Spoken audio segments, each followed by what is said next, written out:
Assalamualaikum warahmatullahi wabarakatuh. Perkenalkan, nama saya Anggia Cahyani Safitri, NIM D1A020050. Di sini saya akan membahas tugas SDA mengenai permasalahan pertambangan batubara di Indonesia. Indonesia memiliki cadangan batubara yang relatif besar. Kondisi tersebut mengundang banyak investor untuk menanamkan investasinya di sektor penambangan di batubara. Kehadiran perusahaan di sektor penambangan batubara diyakini banyak pihak akan memberikan kontribusi bagi pendapatan negara dan daerah. Tetapi yang harus diingat pula bahwa di setiap aktivitas penambangan batubara ada berbagai persoalan, yaitu 1. Penguasaan negara atas bahan galian tambang batu bara sangat besar. Konsep awal pengaturan soal tambang adalah merujuk pada pasal 33 ayat 3 Undang-Undang Dasar 1945 yang menyebutkan bumi dan air dan kekayaan alam yang terkandung di dalamnya dikuasai oleh negara dan dipergunakan untuk sebesar-besarnya kemakmuran rakyat.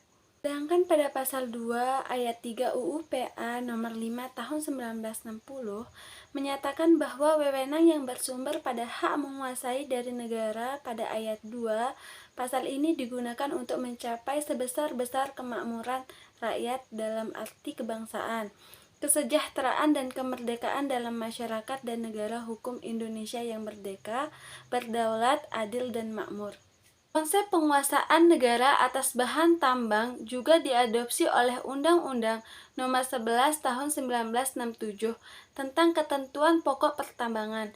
Dalam pasal 1 ayat 1 disebutkan segala bahan galian yang terdapat dalam wilayah hukum pertambangan Indonesia yang merupakan endapan-endapan alam sebagai karunia Tuhan Yang Maha Esa adalah kekayaan nasional bangsa Indonesia dan oleh karenanya dikuasai dan dipergunakan oleh negara untuk sebesar-besarnya kemakmuran rakyat. 2. Kebijakan pertambangan batu bara lebih berpihak pada modal asing.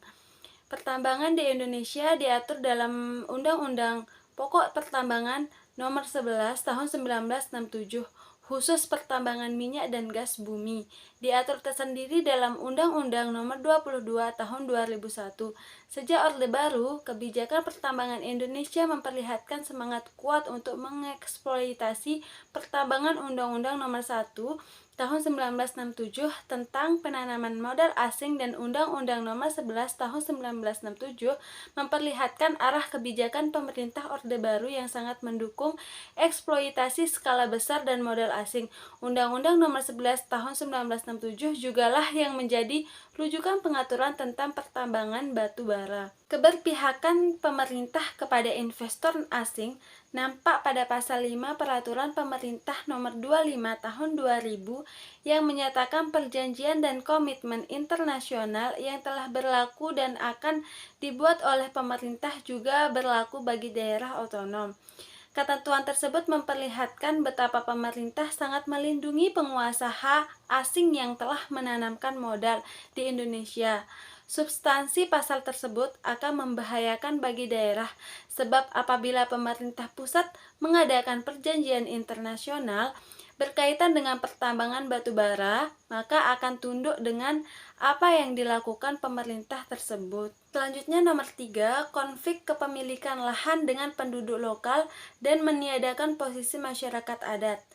Besarnya kekuasaan pemerintah untuk mengeluarkan izin kuasa pertambangan batu bara mengakibatkan secara sepihak pemerintah dapat mengklaim suatu wilayah sebagai tanah negara bebas dan memberikan kuasa pertambangan kepada perusahaan tambang batu bara berakibat terlampasnya wilayah hidup rakyat.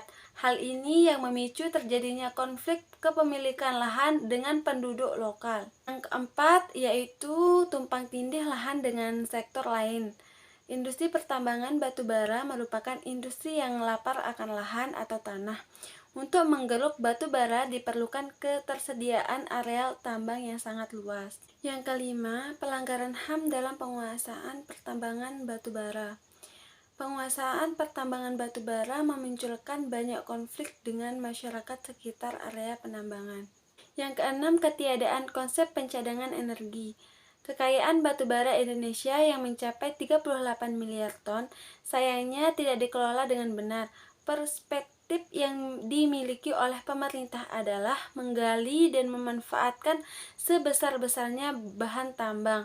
Indonesia tidak memiliki konsep mineral reserve, tak memiliki strategi untuk mengelola agar kekayaan bahan tambangnya masih bisa digali oleh generasi yang akan datang, atau akan lebih panjang umur pemanfaatannya.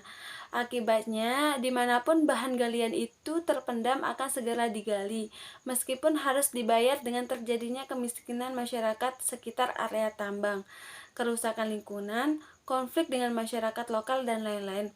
Tentu saja nasibnya tak akan berbeda dengan minyak bumi, batu bara suatu saat juga akan habis. Yang ketujuh, tidak berpihak terhadap lingkungan. Beroperasinya perusahaan pertambangan batu bara ternyata menimbulkan berbagai masalah lingkungan bagi kawasan di sekitar area pertambangan. Yang kedelapan, reklamasi lahan pasca penambangan tidak dilakukan. Bagi perusahaan tambang yang telah selesai melakukan penambangan batu bara harus melakukan kewajiban reklamasi lahan. Hal ini sesuai ketentuan pasal 30 Undang-Undang Pertambangan Nomor 11 Tahun 1967 yang secara tegas menyatakan apabila selesai melakukan pertambangan dan galian pada suatu tempat pekerjaan, pemegang kuasa pertambangan yang bersangkutan diwajibkan mengembalikan tanah sedemikian rupa sehingga tidak menimbulkan bahaya penyakit atau bahaya lainnya. Kesimpulannya yaitu batu bara yang diharapkan menjadi energi alternatif pasca minyak menipis harus dikelola secara bijak karena batu bara seperti halnya minyak bumi merupakan energi tak terbarukan. Pada akhirnya batu bara akan habis seperti juga minyak bumi. Kegiatan pengusahaan pertambangan batubara di Indonesia tidak terlepas dari berbagai persoalan yang melingkupinya. Kesalahan utama kebijakan dan orientasi pertambangan batubara di Indonesia bermula dari ketentuan Undang-Undang Nomor 11 Tahun 1967 tentang ketentuan pertambangan. Sejak saat itu Indonesia memilih politik hukum pertambangan yang berorientasi pada kekuatan modal besar dan eksploitatif, sehingga regulasi pemerintah pada akhirnya lebih berpihak kepada kepentingan modal.